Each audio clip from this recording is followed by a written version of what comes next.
चुनरिया इल्लल्लाह चुनरिया।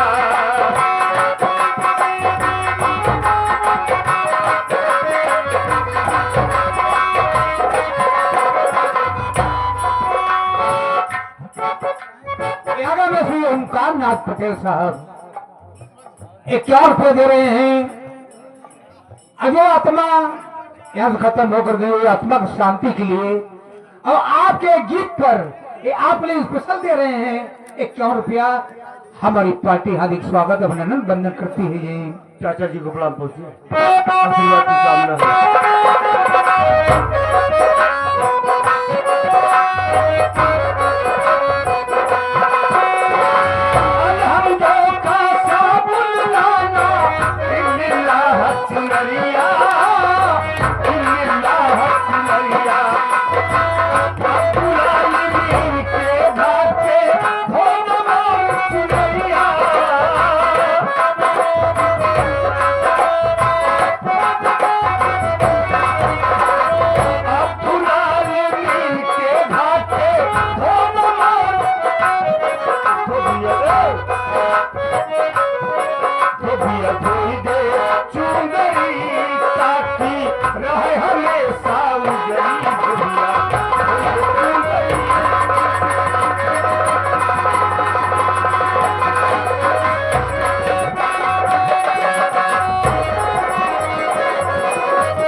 बाबूजी, अब तक मेरा परिचय ले।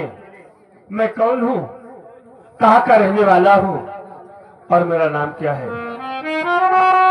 साथियों, मैं इसी लखनपुर का रहने वाला हूँ। मैं इसी लखनपुर का रहने वाला, मेरा नाम भोलू है। मेरा नाम भोलू है। हमारी एक छोटी बहन है, हमारी बहन का नाम आशा है। हमारी बहन का नाम आशा है, लेकिन हम भाई भाई छोटे छोटे थे बाबू। तभी अचानक मेरे बाबूजी बीमार हुए। माँ ने बाबूजी का बहुत इलाज करवाया, लेकिन तबीयत में कोई सुधार नहीं आया। हालत बिगड़ती गई। धीरे धीरे एक वक्त ऐसा आया कि मेरे बाबूजी हम लोगों को छोड़कर भगवान को प्यारे हो गए। याद है मेरे घर मालिक साहब राम प्रकाश साहब, आप 21 रुपये में पार्टी हार्दिक शुक्रिया अदा करती है। ये आगे हमारे जेसीबी के ऑपरेटर बाबू हमारे सोनू भैया सुंगड़ी पावन दत्ती से, ड्राइवर भी साथ में हैं। आप 11 रुपया पुरस्कार दे रहे हैं। हमारी पार्टी हार्दिक शुक्रिया अदा करती है। जय हिंद। बाबूजी खत्म हो गए। बाबूजी के खत्म होने के कुछ ही दिनों बाद बाबूजी के गम में हमारी माँ बीमार पड़ गई। माँ बीमार हुई। माँ की देखरेख करने वाला कोई नहीं था, क्योंकि हम भाई बहन तो छोटे छोटे ही थे। माँ की हालत बिगड़ती गई और एक वक्त ऐसा आया कि हमारी माँ भी हम लोगों को छोड़कर भगवान को प्यारी हो गई। हमारी माँ भी खत्म हो गई। हम भाई बहन अनाथ हो गए। कोई सहारा देने वाला नहीं रह गया। छोटे छोटे थे। गांव में जाता था, लोगों के यहाँ से खाना पानी मांग कर लाता था, खुद खाता था, बहन आशा को खिलाता था। धीरे धीरे वक्त गुजरता गया।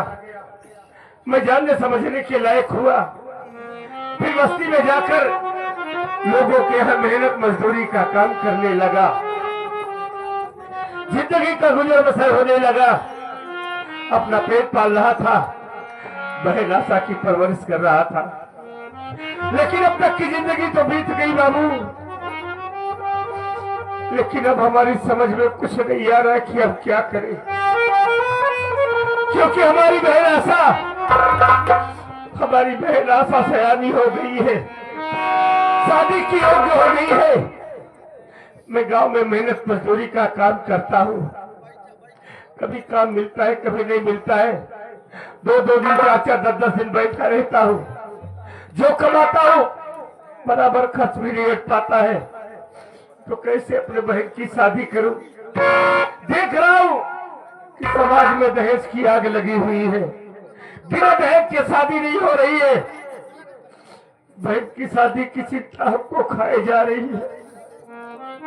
हमें कुछ अच्छा नहीं लगता है, नींद नहीं आती है। कभी कभी तो सोचते सोचते सुबह हो जाती है, रात गुजर जाता है। हमारी समझ में कुछ नहीं आ रहा है, क्या करूं? भैया आप रो रहे हैं। देने वाला किसी को गरीबी न दे और मौत दे दे मगर बदनसीबी न दे। हम जानते हैं भैया, आपकी बहन आशा सियानी हो गई है। हमेशा आपको फिक्र रहती है कि बहन की शादी कैसे हो, उसका हाथ कैसे पीला हो। इसी फिक्र में आप डूबे रहते हैं। आपको नींद नहीं आती है। नींद कैसे आएगी भाई? आप लोग ध्यान दीजिएगा, नींद किसको किसको नहीं आती है। कहा गया भैया, जिस नारी की ओर चढ़ी उम्र पति का देहांत तो हो गया हो। जिस नारी की ओर चढ़ी उम्र पति का देहांत तो हो गया हो। जिस माता का बूढ़ेपन में आंखों का लाल खो गया। बेहद घर के कुटुंब दलित या दूसरी भावनी हो, सर पर बैरी की शंका या कर्जे की डिग्री हो।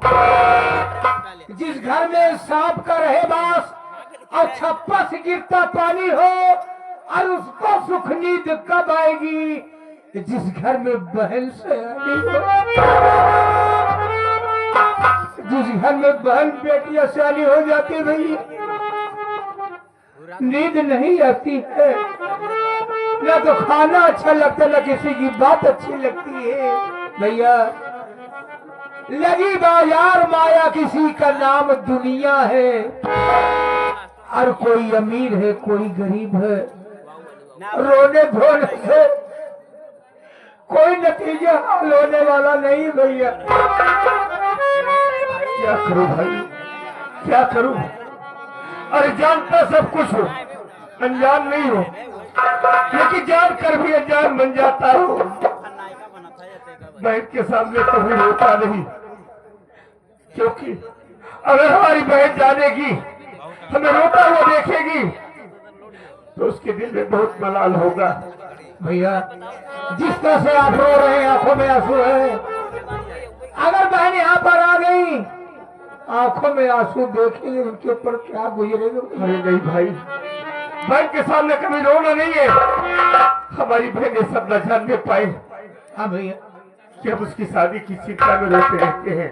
हाँ देखो, बहन के सामने रोना नहीं है। नहीं भैया, ठीक है, बहन के आने का समय हो गया, आती होगी और थोड़ी देर इंतजार करते हैं।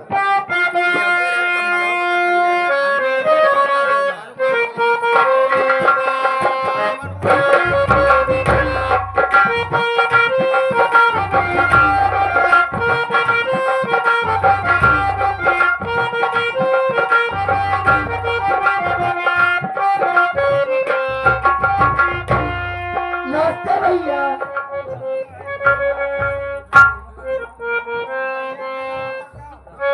नमस्ते बहन आशा। आशा बहन तू आ गई? हाँ भैया, मैं तो आ गई, लेकिन आज के पहले मैं जब भी आपके पास आती थी, आप हंसते हुए मुझको अपने गले से लगा लेते थे। लेकिन भैया आज क्या बात है, जो आपके आंखों में आंसू, क्या आप इस आंसू का कारण अपनी बहन से नहीं बताओगे? आशा बहन, अरे मैं कहाँ रो रहा हूँ पगली, रो नहीं रहा हूँ। बस ऐसे बैठा था माँ बाबूजी की याद आ गई, आंखों से आंसू छलक पड़े बहन। और कोई बात नहीं है। मैं समझ सकती हूँ भैया, माँ बाबू की जब जब याद आती है तब तब मेरे भी आंखों से आंसू छलक जाते हैं। लेकिन भैया, आज आपका रोने का कारण कुछ और है। तू पागल हो गई है? आप मुझसे नहीं बताएंगे ना? कैसी बात कर रही है? अगर आप मुझसे नहीं बताएंगे तो आपको आपकी आशा बहन की कसम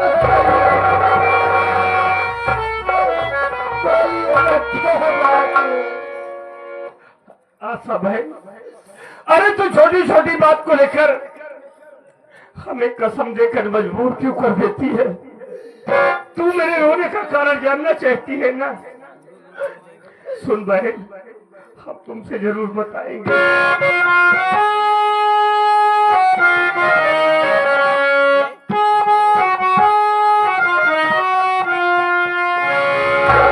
तेरी शादी की चिंता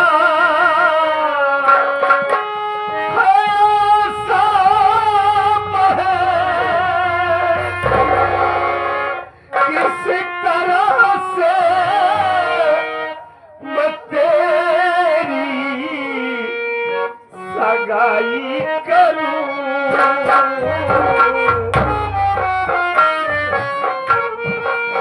आता कुछ भी समझ में हमारे नहीं।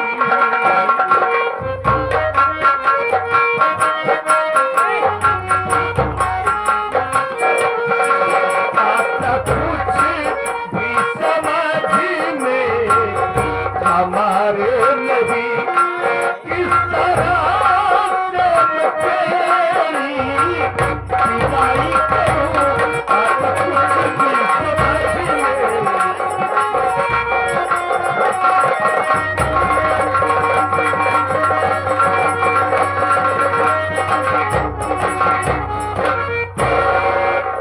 आशा बहन, अरे तू तो जानती है कि तेरा भाई मेहनत मजदूरी करता है, जो भी कमाता हूँ बराबर खर्च नहीं रख पाता है। तू शादी हो गई है, शादी की योग्य हो गई है। तेरी शादी की चिंता में तेरा भैया रातों दिन डूबा रहता है बहन, और कोई बात नहीं है बहन। भैया, आप मेरी शादी की चिंता करके रो रही हैं, लेकिन मेरी बात सुनो भैया।